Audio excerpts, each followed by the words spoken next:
per foot per hour per degree Fahrenheit. Let's say we want to change it to the watts per centimeter, right? Or watts per meter. So how would we change? 1 BTU is 1,055 joules. 1 foot, 12 inches. Or you know what, I could do this way. 3.281 feet is 1 meter.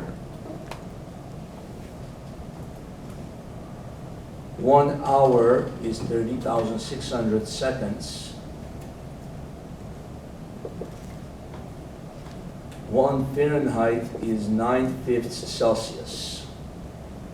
Yeah. Why is that? Why is 1 Fahrenheit 9/5 of a Celsius? Remember, F is 9/5 C plus 32. If you differentiate this, dF, a unit change in Fahrenheit, is 9/5 of a unit change of Celsius. You see? So 9/5, 1 Fahrenheit is 9/5 Celsius.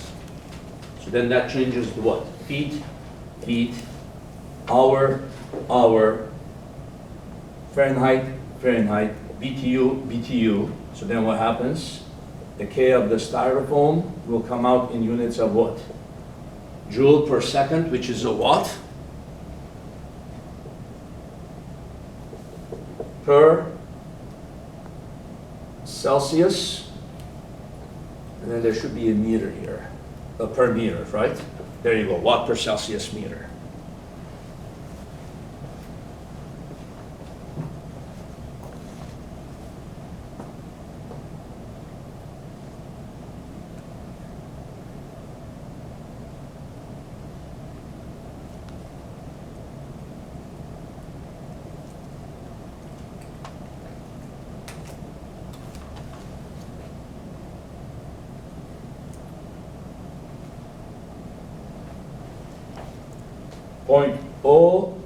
.032.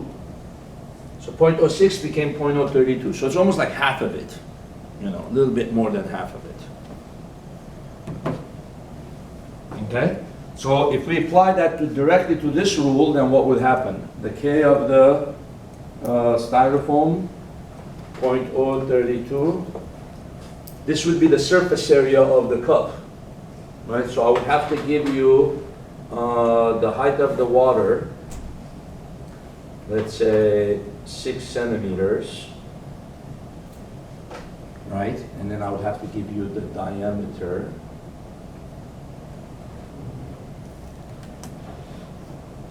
Let's say it's both 6 centimeters, right? Because if the water does not fill up the cup, then this portion doesn't matter. You see, the heat flowing this way is going what? Just to the air here. You see, so the only thing that's happening is the heat flowing through the height of the water, right? Then from the bottom, of course, right? So I need to know what? The surface area of the side of the water and the bottom of the water. You see, through the top, water will lose heat through radiation. Right? So that's going to be the extra credit question. Find the time it takes for the water to warm due to conduction and radiation at the same time. And I have a video on that, right? So you can watch that. Because it's going to radiate and conduct, you see. So then you're going to do the surface area of the side. So what's the surface area of the side? Pi r squared, right? Hold on, no, 2 pi r, right? 2 pi times the radius times the height. That's the surface area, right, of the side. 2 pi times the radius. What's the radius? 3 centimeters, right? 2 pi r. So visualize that times the height, which is also 6 centimeters. Plus, you're also going to gain heat from the bottom. Okay, so that's going to be what? Pi r squared, right?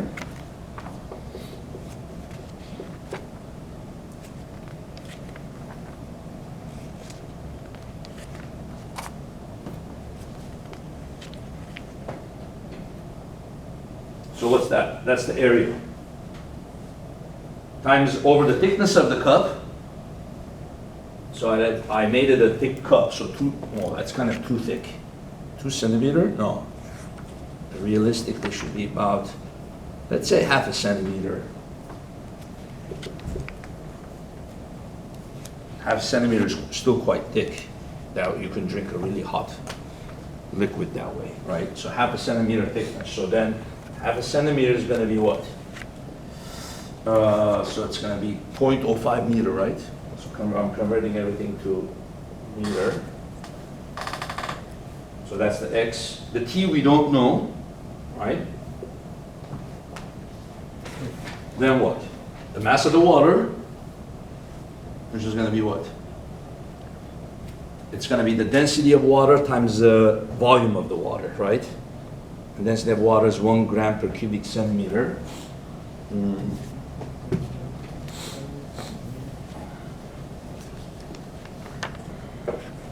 So equals, right? Mass of water, 1 gram per cubic centimeter times the density of water, which is going to be what? I mean, that is the density of water, times the volume, which is going to be pi r squared. No, you know what? We should do kilogram. 1,000 kilogram per cubic meter, right? And then I could do the volume of the water. So what's the volume of the water? Pi r squared times h, not 2 pi r, right? Pi r squared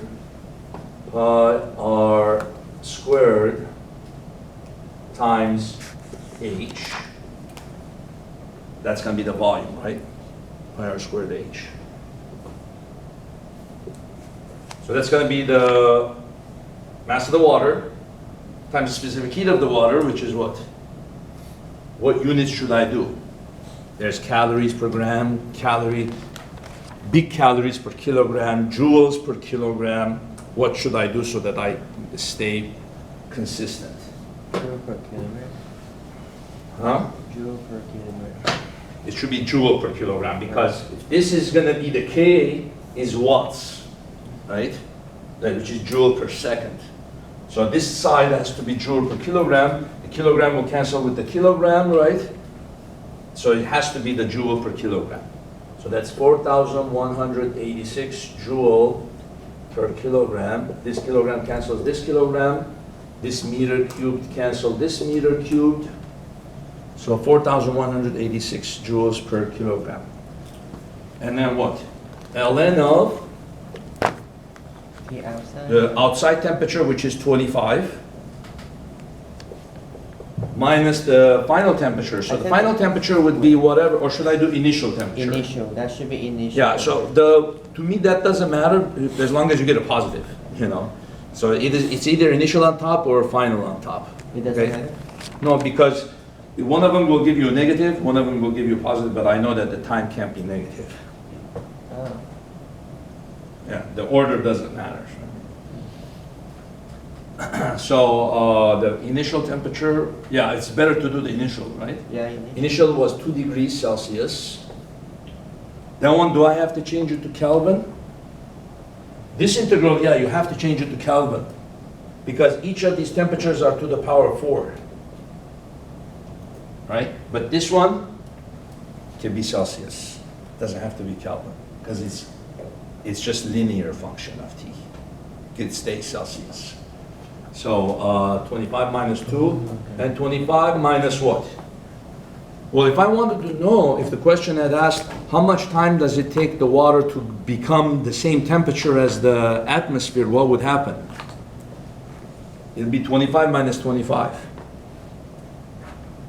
That means, that proves that the water never achieves the same temperature as the atmosphere. Because as the water gets closer to the atmospheric temperature, what happens? The amount of heat flowing becomes less and less. You never actually reach it. It's like the old thing, who said from the Greeks, if you go halfway between you and the wall each time, succession.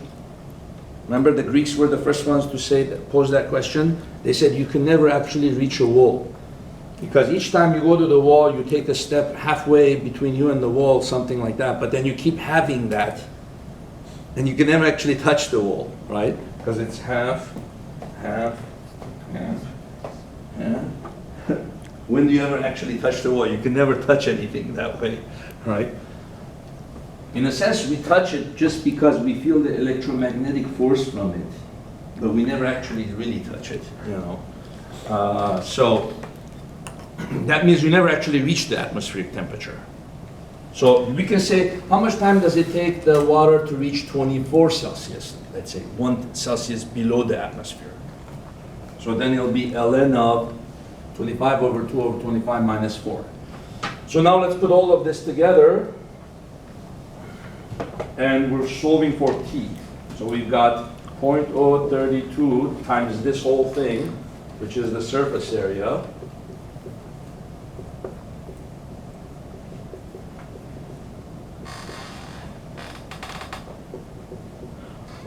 Oh, in Kiledjian, you said it was half a centimeter, right? The thickness of the cup was half a centimeter? Half a centimeter. So to change it to meter, boom, boom, it should be 0.005, yeah. Yep, and you got 1,000 times this whole number.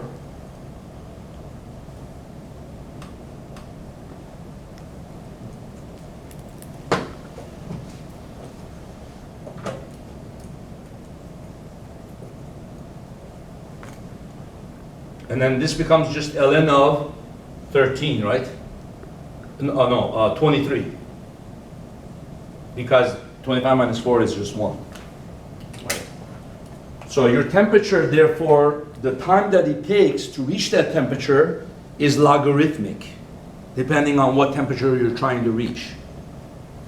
The temperature, in other words, if I graph the temperature versus time, it should be something like this.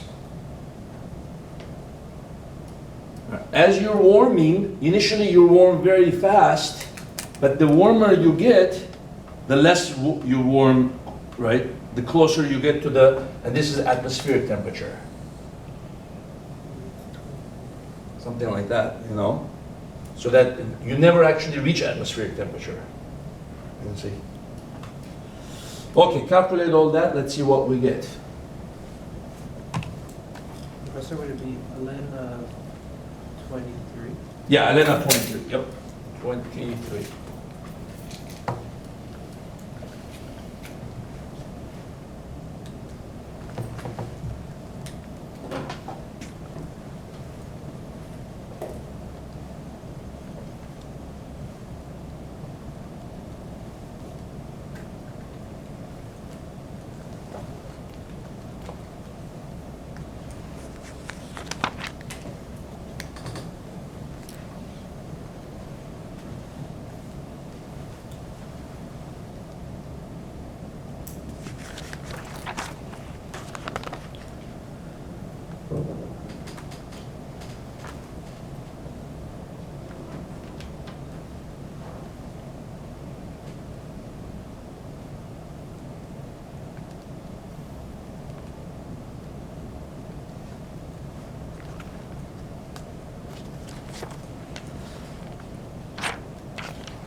Got a calculation there, huh? Mass of the water, the volume of the water, specific heat of the water.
Oh, I got, Remember, it's gonna give you seconds. yes. Should I change it? I should Then change you it. can convert it about to minutes or hours, whichever one is better. Alright. Minutes is probably gonna be.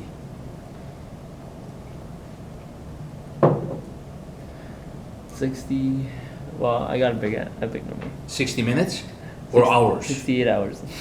That's really weird, huh? 68 hours. Wow, 3 days. That's just a styrofoam cup full of water. That sounds too slow. Well, I did make the styrofoam half a centimeter thick, which is 0.03 square. quite thick. 1,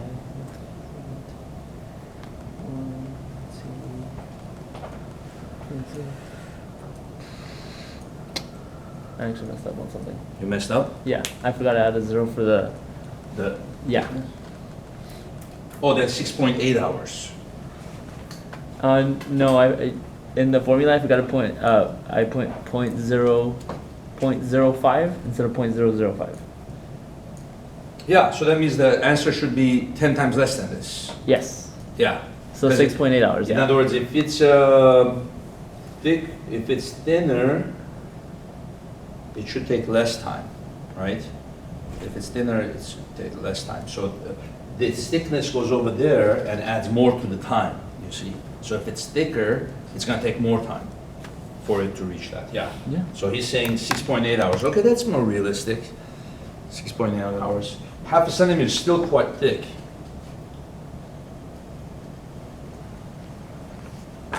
How about instead of water, you had the styrofoam cup,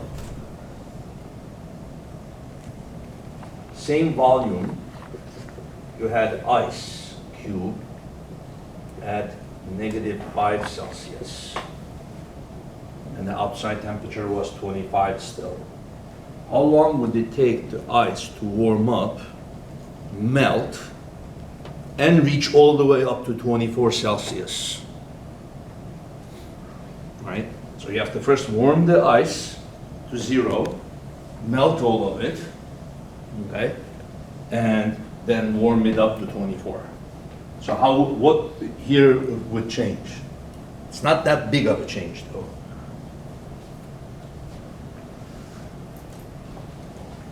So what's the T now? It's probably gonna be a lot longer, right? Yeah. You have to take that ice cube, melt it, warm it up all, okay? So the part that doesn't change is the left side, because I don't change the surface area, I don't change the conductivity, I don't change this, I don't change the T, and all of that stays the same, right? So I just want to see what portion changes.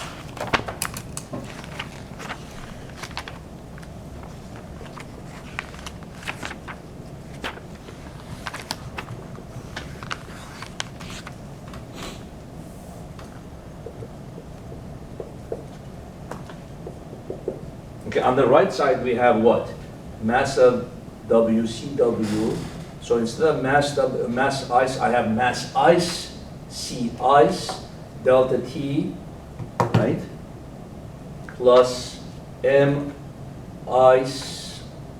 How much heat is going to be taken up when it's melting? M ice times what? LF. But is there a delta T there? It's just a massive ice times heat of fusion.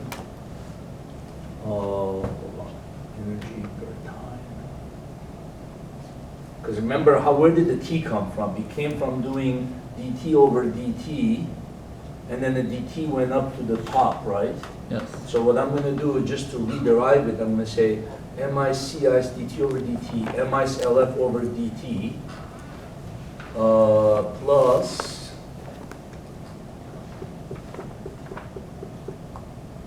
and water, seawater, dt over dt. So this dt goes to the top and integrates, becomes a t, right? So that cancels, becomes a t. So here you have integral. Here, how can you integrate that? Minus dt. Oh no, you know what? This is not an integral. It's just a number. Yeah, in other words, this is how much energy you need. This is how much energy you need to warm the ice. This is how much energy you need. So this is from -5 Celsius to 0 Celsius, right? This is just itself, just melting. Okay. Then you have here from 0 Celsius to 24 Celsius for the water, right? So what's the mass of the ice going to be? Well, it's going to be the same as the mass of the water, except it's probably going to be a little bit less, huh? Because the ice has less density. Isn't the density of ice a little bit less?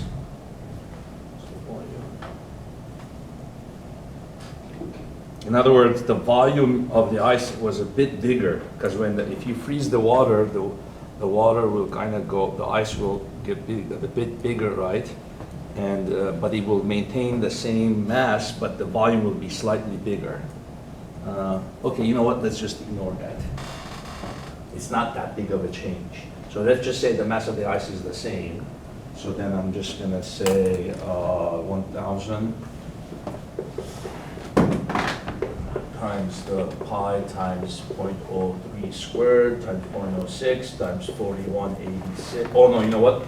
The specific heat of ice is definitely not the same. So the mass of ice I can factor out. The mass of the water I can factor out. 1,000 pi 0.06. Then you have the specific heat of the ice. That one I can't factor out because it's quite different than specific heat of water.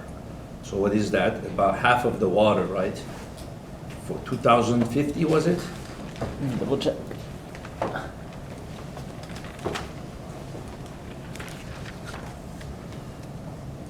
Yeah. Hmm?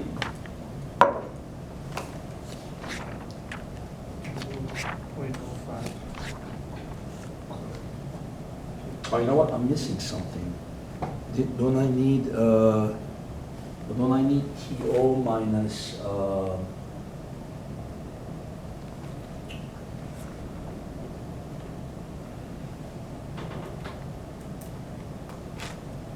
oh, didn't I have TO minus, I had something down here, didn't I, when I integrated it? Didn't I have TO minus T T of the outside minus T of the ice, right? So I need something down here, T of the outside minus the T of the ice. And then it can be an ln, right? Then how about here? T of the outside minus T of the ice. Then I have here T of the outside minus T of the ice. You see that?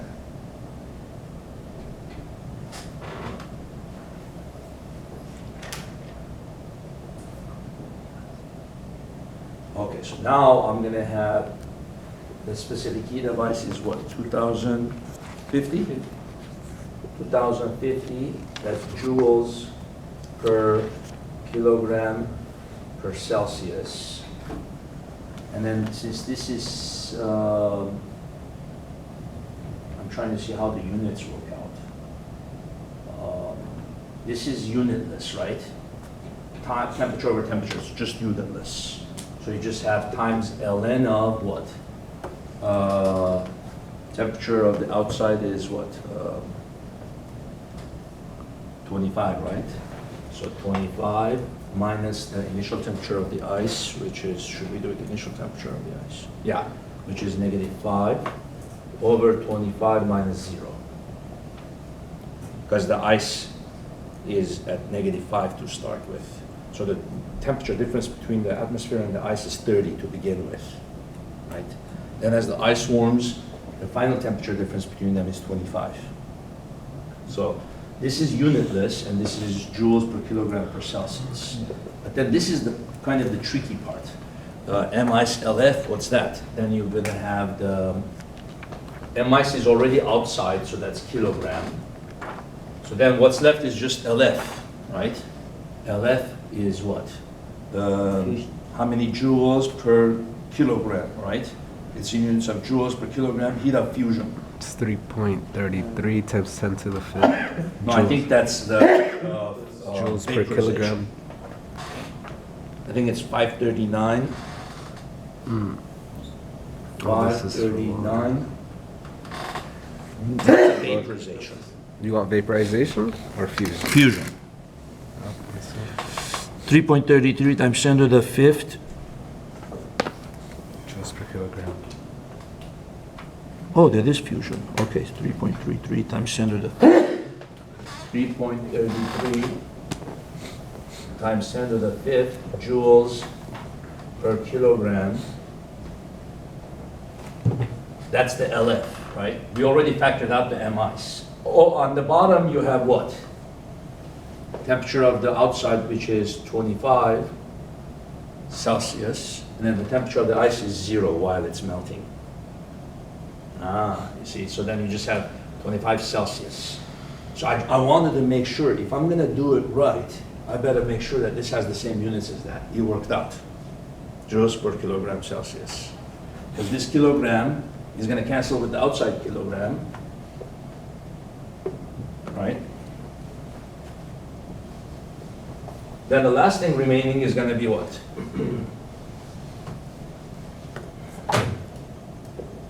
And the last thing remaining is the specific heat of the water, 4,186, ln of what? 25 over what? No, sorry, ln of, 25 over 1, right?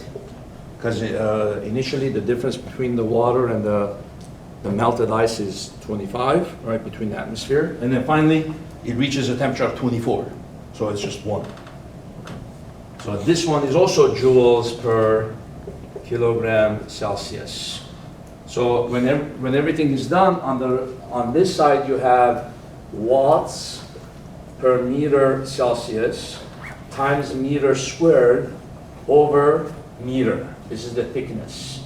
Meter, meter, meter, meter cancels, Celsius cancels Celsius. And watts is a joule per second. And a joule cancel with the joule, cancel with the joule, cancel with the joule, and what happens? Seconds goes over there, and the answer is seconds. You see? Okay, so do all of that, and then calculate for the T. A lot longer, huh? Okay, let's have two people agree on the answer. Quick, quick, quick, punch it in, punch it in, punch it in. Soon it's like the last minute of the test. You gotta punch that quick.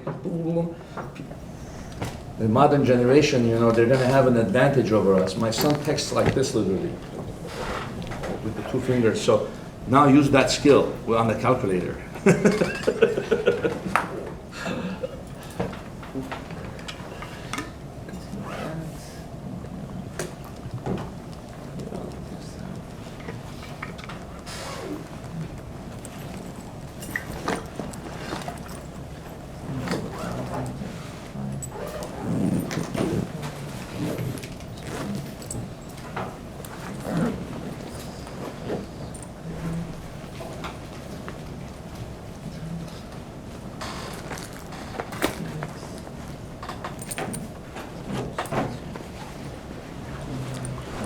On Wednesday, finally, we can start good old thermal, isothermal, isobaric expansion, adiabatic.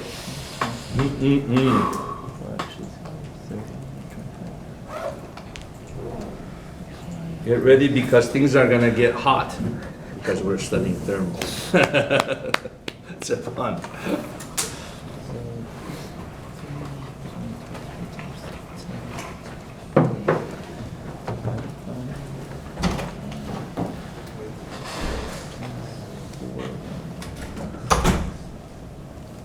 The other one was 6.8 hours, right? So this probably should take 24 hours.